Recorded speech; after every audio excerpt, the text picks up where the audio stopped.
नमस्कार, जय भवानी दोस्तों। तो स्वागत है आपका फिर से आपके अपने YouTube चैनल एम्बिशन क्लासेस 2019 में। ओके दोस्तों, तो जैसे कि हम अलग अलग टॉपिक लेके आ रहे हैं, तो दोस्तों आज भी एक क्लास 11 से एक नया टॉपिक्स लेके आए हैं। उम्मीद है कि आपको अच्छा लगेगा। तो टॉपिक्स, तो दोस्तों हमारे साथ बने रहिएगा। हमारा टॉपिक है आज का एंटी मार्कोनिकोव।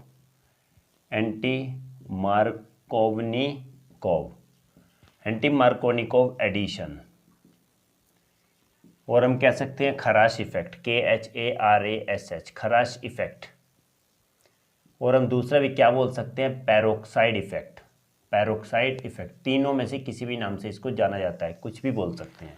तो दोस्तों पहले क्लास में हमने किया था मार्कोनिकोव, और आज करेंगे हम एंटी मार्कोनिकोव। ओके, तो दोस्तों बिना देर किए स्टार्ट करते हैं अपना टॉपिक्स। तो फर्स्ट ऑफ ऑल हम बात करेंगे anti Markovnikov.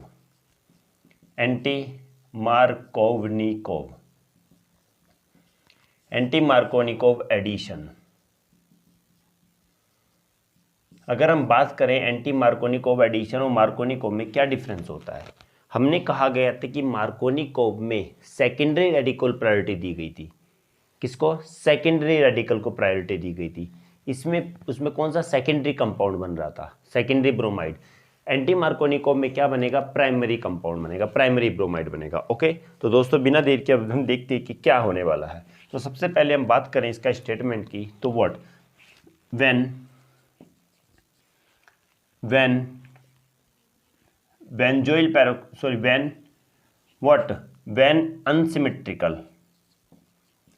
when unsymmetrical alkene reacts with HBr in the presence of what? Peroxide. In the presence of peroxide, then what? 1 bromopropane is obtained along with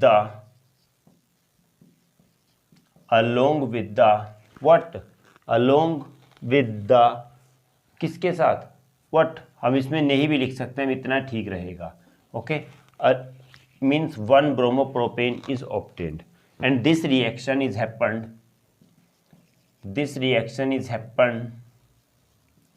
with only HBr, not with HCl or HI। बात अब देखते हैं इसका statement क्या होगा। Statement ये होगा कि जब कोई भी अनसिमेट्रिकल एल्कीन को HBr के साथ रिएक्ट करते हैं, किसके? कोई भी अनसिमेट्रिकल एल्कीन, हमने पहले क्लास में बताया था, जिसमें डबल बॉन्ड के दोनों कार्बन एटम क्या होते हैं? अनइक्वल होते हैं। CH3CH double bond CH2, double bond के इधर 1 इधर 2। ओके, तो ये अनसिमेट्रिकल है। जब unsymmetrical alkene, when any unsymmetrical alkene react with HBr in the presence of peroxide C6H5COO twice, in the presence of peroxide, then what will happen? Means CH3CH2CH2Br, this one will form. Okay, this compound will form, and this reaction is known as what? This reaction is known as, this addition reaction known as peroxide, known as what? Anti Markovnikov addition. इसको हम क्या है? Markovnikov addition भी बोलते हैं, खराश effect भी बोलते हैं, या फिर पैरोक्साइड इफेक्ट भी बोलते हैं। तो सिंपली अब समझ लेते हैं कि कोई जब अनसिमेट्रिकल एल्कीन हाइड्रोजन ब्रोमाइड के साथ रिएक्ट करता है पैरोक्साइड के इफेक्ट प्रेजेंस में, तो इसमें हमारा क्या बनता है? 1 ब्रोमोप्रोपेन बनता है। ओके, और ये रिएक्शन किसके साथ? HBr के साथ होती है, HCl या HI के साथ ये रिएक्शन नहीं होती। और ये रिएक्शन जब क्या होती है? पेरोक्साइड के इफेक्ट में होने के कारण इसको पेरोक्साइड इफेक्ट भी कहा जाता है। और इसी एडिशन रिएक्शन को हम क्या बोलते हैं? मार्कोनिकोव एडिशन रिएक्शन बोलते हैं, मार्कोनिकोव एडिशन बोलते हैं। दोस्तों चाहो तो आप इसका स्क्रीनशॉट भी ले सकते हो। ओके, नाउ अब बात करेंगे मैकेनिज्म की। अब हम बात करेंगे मैकेनिज्म। मैकेनिज्म की बहुत ही ज़्यादा इंपॉर्टेंट होती है, थोड़ा उससे थोड़ी सी टफ है मार्कोनिकोव से, बट इजी होगी, समझ में आएगा, आसानी से क्लियर हो जाएगा। तो देखते हैं सबसे पहले दोस्तों क्या होने वाला है, मैकेनिज्म की बात करेंगे। Okay, mechanism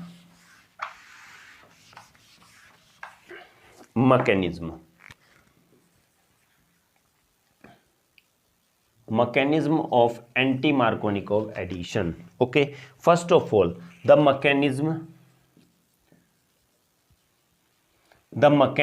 of anti-Markovnikov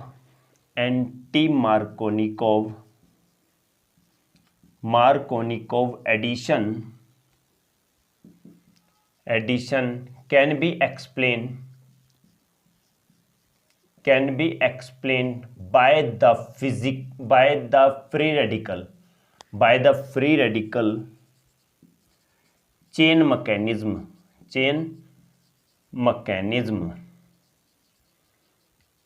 okay, हम किससे इसको एक्सप्लेन करेंगे, किसको, मैकेनिज्म को, जो एंटी मार्कोनी कैसे हम करते हैं, फ्री रेडिकल चेन मैकेनिज्म, इसको एक्सप्लेन करने की। तो सबसे पहले क्या बात आती है कि सबसे पहले ये क्या होगा, क्या बेंजोइल, सबसे पहले हमारा पेरोक्साइड होता है, बेंजोइल पेरोक्साइड होता, तो क्या होता है कि when benzoyl peroxide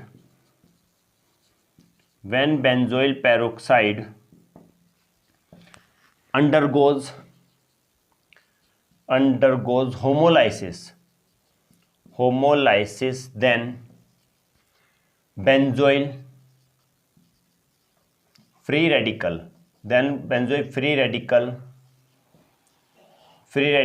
is obtained along with the carbon dioxide gas. Okay friends, देखते हैं, बात करेंगे क्या। सबसे पहले क्या आती है कि ये बेंजोइल पेरोक्साइड किसमें अंडरगोज होता है, किसमें, होमोलाइसिस में। हमने कहा था होमोलाइसिस में अगर सिंगल बॉन्ड जब टूटेगा तो दोनों पे एक एक इलेक्ट्रॉन आ जाता है। बात करते हैं बेंजोइल पेरोक्साइड का, फॉर्मूला ये होगा, this is the benzoyl peroxide. अभी बताते हैं, देखो ये बेंजोइल पेरोक्साइड का फॉर्मूला है। ओके, सबसे पहले यहाँ पर C आएगा, डबल बॉन्ड O आएगा, दिस वन O आएगा, like this C double bond O and this one O, और ये दोनों जुड़ा होगा किससे, सिंगल बॉन्ड से। दोनों ऑक्सीजन किससे जुड़े होते हैं, सिंगल बॉन्ड से जुड़े होंगे। Okay, this one is what, benzoyl peroxide, benzoyl peroxide, ये this one is the what, benzoyl peroxide. जब हम क्या करते हैं, जब इसमें होमोलाइसिस होता है, व्हाट, होमोलाइसिस, तो ध्यान रखना ये सिंगल बॉन्ड, ये वाला बॉन्ड अगर बात करें यहाँ पर 2 इलेक्ट्रॉन भी लगा देते हैं, सिंगल बॉन्ड था, यहाँ पर 2 इलेक्ट्रॉन लगाएंगे तो एक इलेक्ट्रॉन इस साइड आ जाएगा और एक इलेक्ट्रॉन इस पर आ जाएगा। ओके, जब इलेक्ट्रॉन इधर इक्वल डिस्ट्रीब्यूशन हो जाएगा तो हमारा क्या हो जाएगा, benzene C double bond O और benzene C double bond, sorry double O, COO, तो इसको हम ऐसे लिख सकते हैं 2, okay, 2 benzene C double bond O and this one is the O and इस पर आ जाता है हमारा एक फ्री रेडिकल, ये तो 4 इलेक्ट्रॉन ये हो गए, एक हमारा फ्री रेडिकल ये आ जाता है। ओके, अगर हम इसको ऐसे ना करें तो सिंपल O लिख के भी हम इसमें एक रेडिकल ये लगा देते हैं। ओके, ये हमारा बेंजोइल पेरोक्साइड है। तो फिर से और होने के बाद हमारा क्या देता है next, okay, C, this one is 2 double bond single bond double bond single bond, इस पर हम एक इलेक्ट्रॉन लगा देते हैं प्लस CO2 हमारा आ जाता है। देख लो, देखते हैं इसमें सबसे पहले हमारा क्या हुआ, बेंजोइल पेरोक्साइड बॉन्ड एक इधर गया एक इधर, तो ये पूरा एक पार्ट ये हो गया हमारा, एक पार्ट इस साइड का हो गया, तो हम लिख सकते हैं 2, इतना पार्ट 2 आ रहा है, एक ये और एक ये, तो 2 ये हो गया। जब इसको भी और तोड़ते हैं तो ये वाला इलेक्ट्रॉन, ये वाला रेडिकल कहाँ पर आता है, इस पर आता है, क्योंकि benzoyl, this one is the benzoyl free radical, benzoyl free radical, is it clear. ये क्या है हमारा बेंजोइल फ्री रेडिकल, और CO2 हमारी अलग हो जाती है, इसका ये टोटल हमारा इस पर आ जाता है। ओके, बेंजोइल फ्री रेडिकल आता है और कार्बन डाइऑक्साइड गैस बनती है। ओके दोस्तों, इतना समझ में आया होगा। अब हम आगे स्टेप करने वाले हैं, आप इसका स्क्रीनशॉट भी ले सकते हैं, नहीं तो आगे हम चलते हैं। ओके, नेक्स्ट आता है हमारा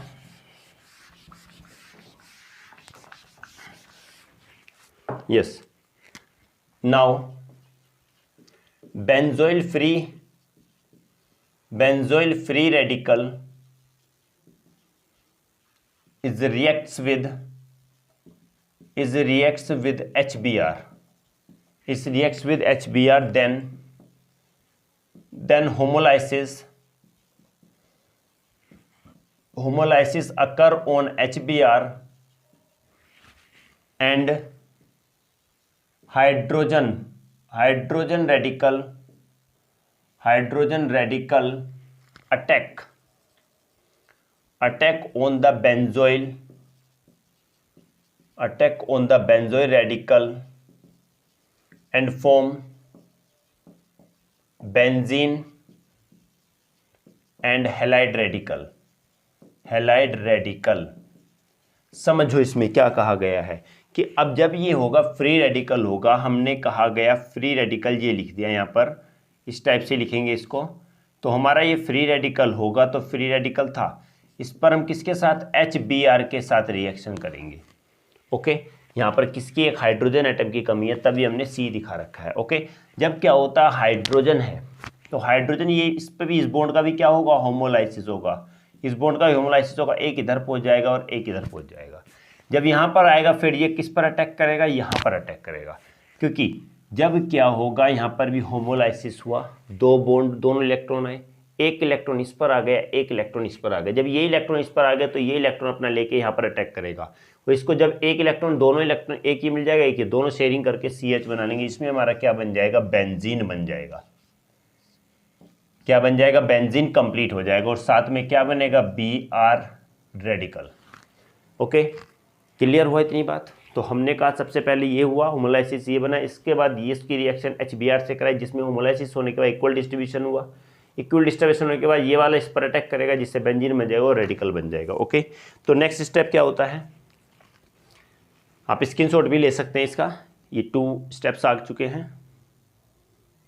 ओके, नाउ अब कहाँ हुआ, अब हमने कहा गया रेडिकल बन गया। अब रेडिकल का क्या काम होगा कि रेडिकल किस पर अटैक करेगा, अब रेडिकल तो फिर से कंपाउंड बनाना है, क्योंकि रेडिकल बहुत ही ज़्यादा रिएक्टिव होता है। ओके ना, जो हम पहले ही बता चुके हैं कि रेडिकल क्या होता है, बहुत ही ज़्यादा रिएक्टिव होता है।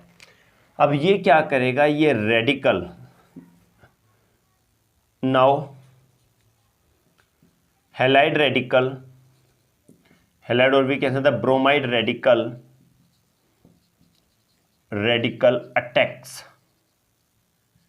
attacks on alkene, what alkene, attacks on unsymmetrical alkene and form primary 1 degree and secondary what radicals, again secondary radicals, alkyl radical। अब देखो सुनो क्या होगा, तीसरे बार में आता है, ये तीसरे स्टेप में आ गया। तीसरे स्टेप में ये रेडिकल है, तो रेडिकल ही हो, क्योंकि ये तो रिएक्ट नहीं करेगा, ये ज़्यादा रिएक्टिव है, तो ये रिएक्ट करेगा, किस पर अटैक करेगा, CH3CH डबल बॉन्ड CH2। अब ये क्या करेगा, यहाँ पर अटैक करेगा, कहाँ पर अटैक करेगा, यहाँ पर अटैक करेगा। ओके, अब और दूसरी बात क्या होगा कि हाँ सुन लो, ये जब यहाँ पर अटैक करेगा और ये बॉन्ड इस वाले बॉन्ड का क्या हो जाएगा, होमोलाइसिस हो जाएगा, एक इधर पहुँच जाएगा और एक इधर पहुँच जाएगा। ओके, ब्रोमाइड इस पर अटैक जब करेगा, यहाँ पर आके अटैक करेगा, तो उसी टाइम क्या होने वाला है, यहाँ पर एक इलेक्ट्रॉन इधर पहुँचेगा और एक इलेक्ट्रॉन इधर पहुँचेगा। इस कंडीशन में हमारे क्या बन जाएंगे, 2 रेडिकल्स बन जाएंगे। एक तो बन जाएगा CH रेडिकल, क्योंकि एक इधर आया ना इलेक्ट्रॉन, यहाँ पर radical, and then CH2Br। Okay, second हमारा बनेगा व्हाट, और plus CH3CHBr and then CH2 radical. समझ लो, अगर इस पर अटैक करेगा, Br इसके साथ जुड़ेगा, हमने कहा यहाँ भी जुड़ सकता है और ये यहाँ भी जुड़ सकता है। अगर इसके साथ जुड़ेगा तो रेडिकल ये होगा, और इसके साथ जुड़ेगा तो रेडिकल ये होगा। ओके, अब हम बात करेंगे which one is the secondary radical, this one और this one. This one is the secondary radical and this one is the primary radical. अब कहोगे सेकेंडरी क्यों है, because in term of radical, in term of radical this structure is secondary. किसके term, bromine के term में नहीं देगा, bromine के रेस्पेक्ट में नहीं है, ब्रोमीन के रेस्पेक्ट में ये क्या है, ये क्या है, ये प्राइमरी है ब्रोमीन के रेस्पेक्ट में, ये ब्रोमीन के रेस्पेक्ट में सेकेंडरी है। बट रेडिकल कहाँ पर है, ये है रेडिकल के रेस्पेक्ट में ये सेकेंडरी और ये प्राइमरी है।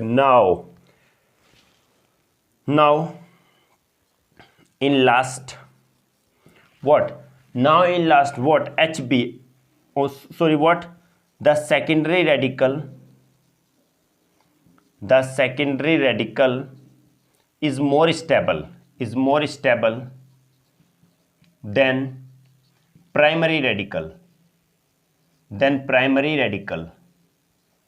hence the secondary radical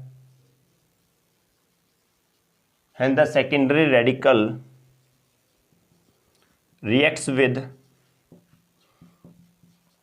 HBr and form what, 2 chloro, what, 2 chloro, not 2, and form 1 chloro, 1 bromo propane, and primary radical form 2 bromopropane with halide free radical, अब लास्ट में क्या बात होती है कि सेकेंडरी रेडिकल प्राइमरी से ज़्यादा रिएक्टिव होता है, ज़्यादा स्टेबल होता है। जब ज़्यादा स्टेबल होगा तो सेकेंडरी रेडिकल किसके साथ, first of all in first case what, CH3CH and then CH2Br radical ये था। तो जब इसके HBr की रिएक्शन होगी तो यहाँ पर फिर से होमोलाइसिस होकर एक इधर जाएगा एक इधर जाएगा, ये डायरेक्टली कहाँ पर अटैक करेगा, यहाँ पर अटैक करेगा रेडिकल पर। देन इस कंडीशन में हमारा क्या बनेगा, CH3CH2CH2Br, okay. This one is what, 1 bromopropane and this one is the major product. ध्यान रखना बेटा, ये मेजर होगा according to anti Markovnikov. Now second condition CH3CH, this one Br and then CH2 radical and plus what, HBr, again homolysis, 1 electron this side and 1 electron this side and this one attack on this side, क्योंकि जहाँ पर radical होगा वहीं पर attack करेगा। Then यहाँ पर क्या हो जाएगा, CH3 single bond CHBr and then CH3 and this one is what, 2 bromopropane,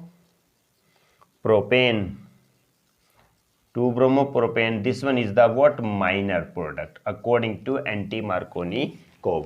फिर से समझ लो दोस्तों, सिंपल चीज़ें हैं, यहाँ तक समझ में आ गया होगा। अब ब्रोमाइड रेडिकल क्या होता है, बहुत ही ज़्यादा रिएक्टिव होता है। ये क्या करेगा, ये एल्कीन पर अटैक करेगा। जैसे ही एल्कीन पर अटैक करा, 2 पोजीशन पर अटैक करेगा, यहाँ और यहाँ, ओके। फर्स्ट ऑफ ऑल जब होमोलाइसिस हुआ तो 1 इलेक्ट्रॉन इस पर आ गया, 1 इलेक्ट्रॉन इस पर आ गया, तो फर्स्ट कंडीशन में इलेक्ट्रॉन यहाँ पर है, सेकेंड वाली कंडीशन में इलेक्ट्रॉन यहाँ पर है। अगर रेडिकल यहाँ होगा तो ब्रोमीन यहाँ जुड़ेगा और रेडिकल यहाँ होगा तो ब्रोमीन यहाँ जुड़ेगा, ओके। ये सेकेंडरी रेडिकल है, this one is the primary radical. अब देखना है क्या कि सेकेंडरी रेडिकल प्राइमरी से ज़्यादा स्टेबल होता है, तो जब ज़्यादा स्टेबल होगा तो सेकेंडरी रेडिकल पर अटैक होगा। कौन अटैक करेगा, ये किसके साथ रिएक्ट करेगा, HBr के साथ रिएक्ट करेगा। HBr के साथ रिएक्ट करेगा तो H आ गया, और जब H को यहाँ पर मिल जाएगा तो CH तक एक H और मिल गया, क्योंकि 1 इलेक्ट्रॉन ये था 1 इलेक्ट्रॉन ये, बॉन्डिंग हो गई, तो CH2 बन गया, CH3 CH2 और ये पूरा रहेगा CH2Br। तो इसमें हमारा क्या बन जाएगा, 1 ब्रोमोप्रोपेन बन जाएगा, ये मेजर प्रोडक्ट होगा। जबकि दूसरी कंडीशन में क्या था, यहाँ पर था तो H यहाँ पर अटैक करेगा, तो 2 पहले था, 1 H और मिल गया, 3 हो गया, तो क्या हुआ, CH3 CHBr और CH3, तो 2 ब्रोमोप्रोपेन हो गया। तो ये हमारा माइनर प्रोडक्ट होता है according to what, anti Markovnikov. ये है हमारा क्या था, एंटी मार्कोनिकोव का मैकेनिज्म था। तो दोस्तों आप स्क्रीनशॉट भी इसका ले सकते हैं, ओके दोस्तों। तो आज का टॉपिक दोस्तों हमारा बस यही था, एंटी मार्कोनिकॉव और इसका मैकेनिज्म। आई होप कि दोस्तों समझ में आया होगा। अगर दोस्तों समझ आया हो तो चैनल को लाइक, शेयर और सब्सक्राइब जरूर कीजिएगा, जिससे हमारा उत्साह बना रहता है और हम और भी ज़्यादा वीडियो अपलोड करने के लिए हमें रुचि रहती है। तो दोस्तों तो भूलिए मत, अपने दोस्तों में शेयर कीजिए, जिससे आपके दोस्तों को भी इसका बेनिफिट मिल सके। तो दोस्तों अब अगली क्लास में मिलेंगे एक नए टॉपिक के साथ। जब तक के लिए जय हिंद दोस्तों।